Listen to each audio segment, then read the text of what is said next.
Hey Mike, Jackson here from Signcraft. This little short video will show you how to use some of the new tools and even some of the old tools in Photoshop to remove distractions, including things like spots on the lens, spots on your sensor if you have a digital camera. And it's even way worse now if you use a mirrorless camera. You get spots on them all the time. And you also could have scratches. You also could have power lines in behind the sign that you're taking your own photo of. And this video will kind of get your feet wet and show you some of the basics of using the clone stamp tool and the spot healing brush, especially if you have the newer version. Both of them are really powerful, and I think after you watch the video you'll have a pretty good idea how to use those. Okay, let's fix some distractions. And odds are you probably have some photos that have distractions, either from, in this case, you can see I have a couple of spots here that was from the lens or the sensor spot that was on the camera, and of course I got power lines and I got a little tree down the bottom corner. Well, I can fix all that pretty quick using some of these basic tools in Photoshop. Now, Photoshop's been around a long time. If you're still using one of the old box versions, some of these tools might not be there, but at least you can still work with them. The clone stamp tool has been around since almost the very beginning of Photoshop, and the new tool that's in some of the newer versions is this tool right here. It's spot healing brush tool, and it really is a nice tool. And if you're still using the old box version, some of these things are probably almost worth it just by themselves. Okay, and then the other tool that we would use quite a bit here would be the clone stamp tool. The shortcut is S. The shortcut up here on this clone stamp tool, or the spot healing brush, is a J, if you like shortcuts. Now up here we have a marquee selection tool, and then I have the magic wand tool, and you also can do a polygons, which is kind of like digitizing with straight lines. And we're going to use some of those, kind of give you some examples of how to use all of those and make this image look pretty darn good in a fairly short period of time. Now, it takes me longer to explain it than it would if I just did it here, but I'll show you a couple different ways of doing this and basically what some of these tools do. Start out, if I hold the cursor over an area and hold the shot with this tool, it's called the clone stamp tool. If I hold the cursor down and click somewhere, then I can go over anywhere else and paint that in using exactly the same tool. Now you would wonder what the heck you would do that for. I understand. I wondered the same thing originally. So let me Control Z or Command Z. I'm using a Mac, so it's Command Z. If you're using a PC, it would be Control Z. What we want to do with this is we want to use that special tool, this tool, if you have it, is spot healing brush. And to make a brush, any brush bigger or smaller, there is a ability to use the brush selection tool, but all I did is use the bracket tools, left and right bracket tools, and I can make the actual tool bigger or smaller based on that. And all it took was a couple of clicks, and I've got rid of those dust spots. It's using Content Aware up here. If you notice, Content Aware is Adobe's new kind of a cool feature, and it's basically, it just selects areas around where you're selecting and tries to replace it with things that are similar, and it does a really good job. Okay, the other option would be to use the clone stamp tool. That's in all the old versions, and we're going to use that just to repair this particular line right here. If I select the Option key, I have it right now set at 100% flow and 100% opacity, and I can tone that down a little bit if we needed to. So if I click right here and just drag across, you can see that my line. And so I sample regularly. If I sampled over here and painted, I would be painting in this thing here. So I want to get a color that's pretty close to what the part I'm removing, and just hold down and go.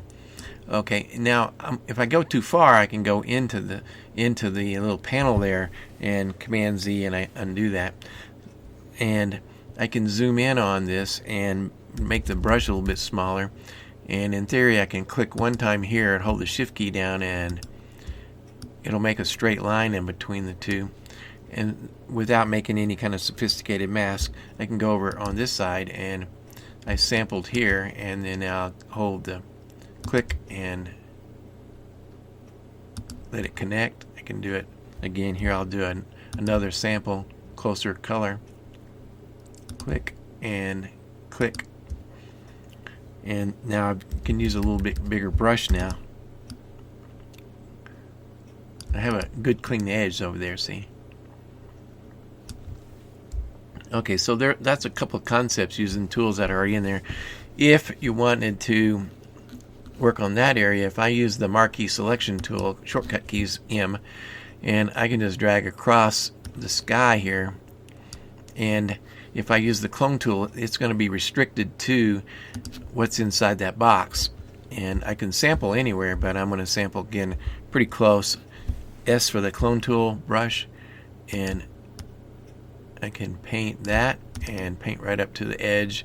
And even if I go over into this, I click here, I'm not painting anything, see? Pretty easy. Option, sample, paint, paint. And now if I go over here and try to paint this tree away, and I have something selected over there, well, that's not going to let me do it. It's only going to work in there. So the command, the short command to get rid of the selection, you can go up under select and go deselect, but you also can see that it's command D or control D on Windows. And so I'll use the shortcut command. It's much quicker. And so bingo, that's pretty good. Now let's paint out that tree in the bottom corner. Hold the option key down, make a sample up here, and just paint down to it. And I can be really careful or not so careful, just depends. Let's do what we did before. I just click one time, a sample here, click, and then I can touch that up. Hold the command key down, make the brush a little bigger. Hold the option key down, make a selection. And we're pretty good. Now I have a little bit of kind of a line in between on the blue.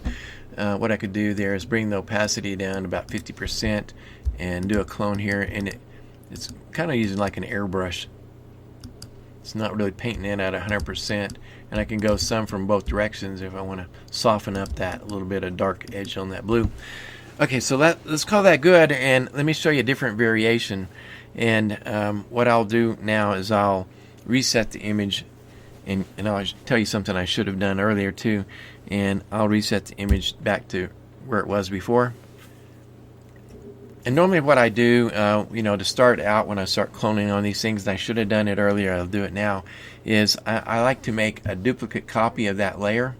And if your layers aren't turned on, this panel says layers. If it's not turned on, just go to Window and turn on layers, and now you've got multiple layers. So here's my original photo that we brought in, and the shortcut command, there's two ways of doing it, multiple ways of doing it, but if I drag that layer down onto that little plus, it'll create a new background copy, and that's the one we want to work on this second version of this. And so one of the options within this program now is to use the magic wand tool, and you'll see up here the magic wand tool has some tolerances. So if I crank it way up there and click, it's got some stuff here that I don't really want it to do. So let me Command Z that one, and I'll bring the tolerance down, let's say to about 25 or so.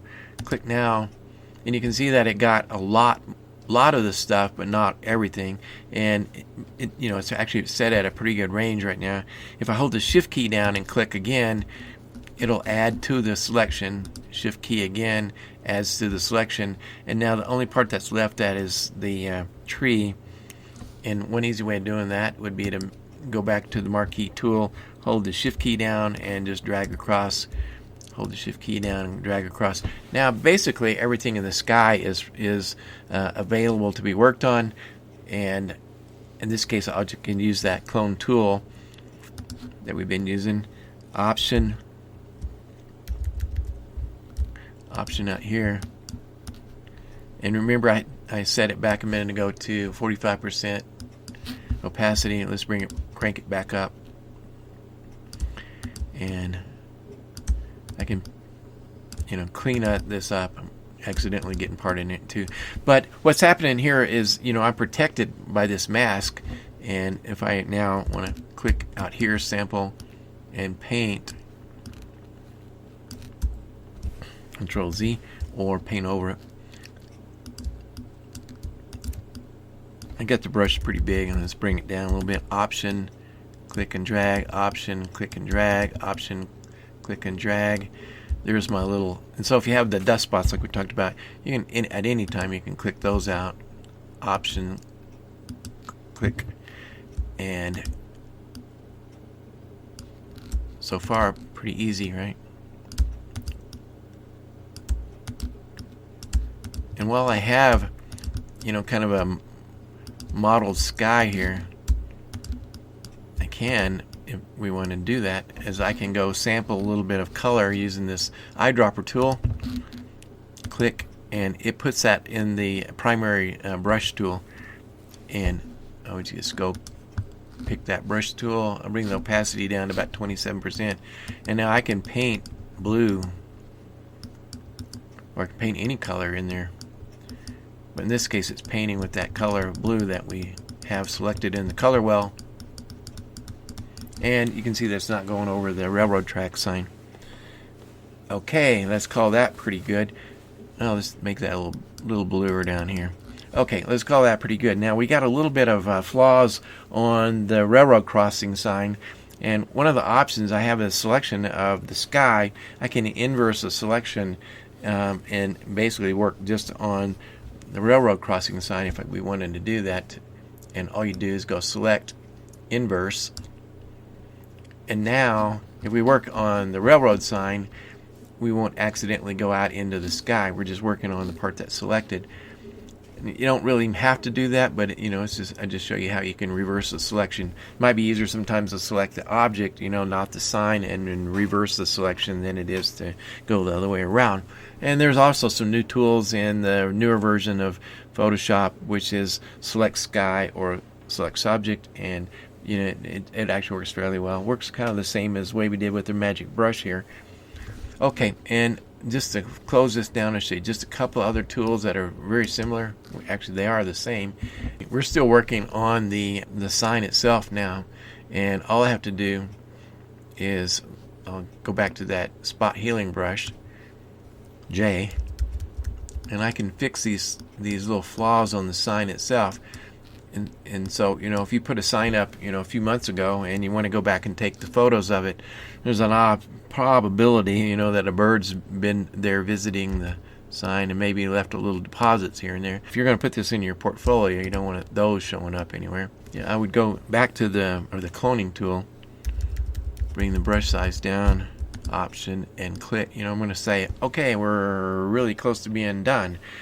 Now, what I would normally do is, we have the original file name, whatever it was, up in the top here under the file name. And what I would suggest doing is flattening this image and then giving it a new name. That way you don't ruin your original background image when we do that. So to flatten an image, you go to Layer, Flatten Image, and then File, Save As, and that will give it a new name. And I can say Railroad Crossing Sign Repaired, Edited, or whatever you want to call it. And now we're deselect, Command D, and now we're ready to put this in our portfolio.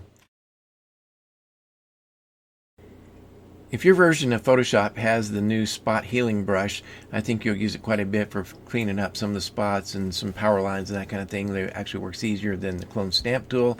If you don't have the newer version, the old clone stamp tool has what we use for years and years, and it's plenty capable. I hope you enjoyed this video here on Signcraft, and we'll come back and visit us again. This is Mike Jackson, and we'll